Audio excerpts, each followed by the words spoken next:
máy panel sâu Citech được nhập khẩu và cung cấp bởi công ty Đại Phúc Bình.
Làm kia nó nổi bên trên, nó mới được cái công đoạn đó, làm bên mình đấy, ô tô chỉ đường,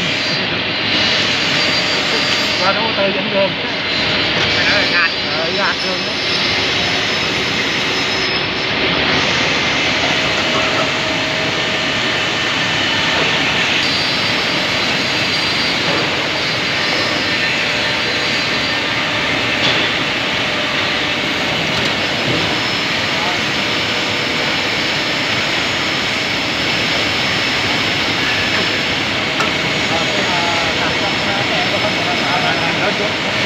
Không đâu mà cắt đứt đó, nó chạy gì đó. Đó mà kẹt cái gì nó không vòng nữa. Này mà nó phải lựa còn máy. Đấy nó tạp không à. Đấy nó mà tạp chứ không có đĩa. Không có đáy đâu.